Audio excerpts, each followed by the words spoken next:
Zach, let's get started by talking about how you got your start in the oil and gas industry.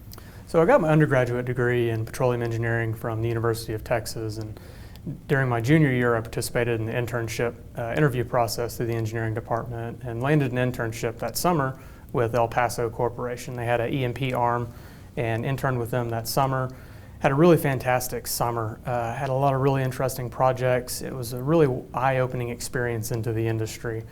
Got to work with a lot of really great people. I had a lot more responsibility than I ever thought that I would have. Probably more responsibility than I should have had as an intern, but that summer really energized and solidified my desire to work for an E&P operator. So that made transition into the path that you took to get to where you are today. No doubt a very notable position you're in now. Talk a little bit about that part of your professional career.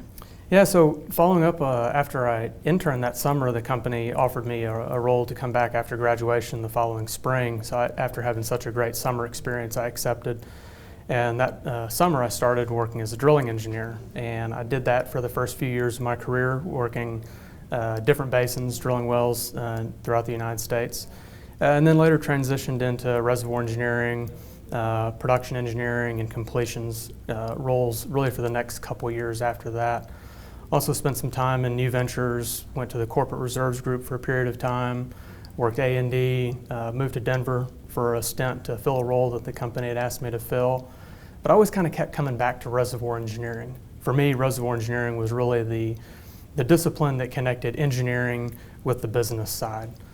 So then after about a decade of pretty varied engineering experience, I decided to go back and get an MBA to supplement my engineering background. And then for the next 4 or 5 years after that, most of my career was spent strictly focused on A&D. And then more recently, my role has continued to morph, and reservoir engineering and corporate reserves has been brought under my leadership at the company as well. And it's been great. I really enjoy reservoir engineering. I enjoy the real technical side of it. And so it's a pretty unique role that I'm really excited to get to do every day, because I get the A&D and I get the real technical reservoir engineering side of it. Yeah, that's pretty great to hear. What about a challenge that you faced that you were able to navigate and maybe help shape you to where you are today as well? Yeah, I'd say probably one of the bigger challenges more recently was during a time that we were working on a couple really large acquisitions at the same time that we were divesting some assets. And obviously, both of those projects are extremely important. Both take up a lot of time. And in order to get all of that done within the time period that it needs to get done, and to be able to get it done correctly, you really have to figure out what's important. You can't spend a lot of time going down a bunch of dead-end paths. So you really have to focus on what the priorities are to be able to get done. Unfortunately, I have a great team of people that I work with. We run a really small A&D group at Indigo. But the people that I work with, I've worked with for quite a while, have a huge amount of trust, huge amount of faith in them. And so in situations like that, you really need a group of people that you can work well with, that you trust, and that you have the cohesiveness with. And I think that's one of the real key things to be able to overcome any challenges, to have a good group of people that you're working with. I think maybe that transitions into the answer of my next question about any advice for younger professionals trying to find their place in their career in the oil and gas industry as well. Yes, some advice that I was given really early on by one of my mentors was to take every opportunity to learn something new, really get out of your comfort zone and put yourself into a situation that you normally wouldn't be in. And whether that's a new job, whether that's taking on a new project, anything like that. And so I really took that advice to heart early on in my career, and did force myself to be able to into new roles and force myself to go do new things that I wasn't doing at the time. And I feel like that it served me really well. And one of the things that when I look at some of the best leaders, and not only the best, but some of the most successful leaders that I've worked with, is all of them have a pretty broad and pretty diverse background. And so I think what that allows them to do is, if you have that big, broad, and big, diverse background, you're really able to understand the business much better, and you're able to make better decisions, and you're able to help the people that you work with a lot more, because you have a better understanding of what exactly it is that they do, and a better understanding of what it takes to actually make the company run. What about maintaining work-life balance? Any tips there?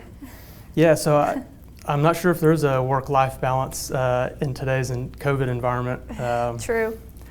Obviously, with COVID, it's brought about some unique circumstances that I don't think any of us ever foresaw. But I will say that I really do enjoy what I do. So I don't view it as that I have to go to work every day. I view it that I get to go to work every day. With that being said, I do think that a work-life balance is extremely important, and I'm a big proponent of separating work from life and being able to take time away from work. Obviously, work and life has to blend together in some form or fashion very routinely. But I think in life you really need to step back and prioritize and figure out what really is a priority. I think you really need to step back and figure out what is a priority and separate the wants from the needs. My personal situation, I enjoy getting up early in the morning before work, working out, getting into the office around 7:30 or so, and then being able to be home in time to be able to go to one of my kids' baseball, soccer practices, after school activity. And if there's other work that I need to do, I can follow that up after they go to bed. Obviously that doesn't always happen, but that's one of my priorities. I think one of the things that people really need to do is figure out how they want to allocate their time. Obviously, there's only so much time in a day, and time is such a precious resource that it needs to be used wisely. Absolutely. Is there anything else that you'd like us to know about the company? This has been a unimaginable year, of course, but anything you'd like to share moving forward from here? Yeah, so I've been at Indigo over a decade now, and one of the reasons that I've continued to stay is really the people. Fantastic management team, fantastic technical team. Really, all the people that I work with, I think extremely highly of. They're some of my best friends now. One of the things that I do really like about Indigo is especially like during this time of COVID, is management has been extremely supportive of the work from home, making sure that you take the time to do what you need to do, making sure that everybody is staying safe. And it's not just during COVID, it was also pre-COVID that we have a very accepting management team. The company is always about trying to push people to do more, to do better, and giving people the opportunities that they normally otherwise wouldn't have. That's great to hear. We wish you success and congratulations on this well-deserved honor, Zach. Thank you. You're very welcome.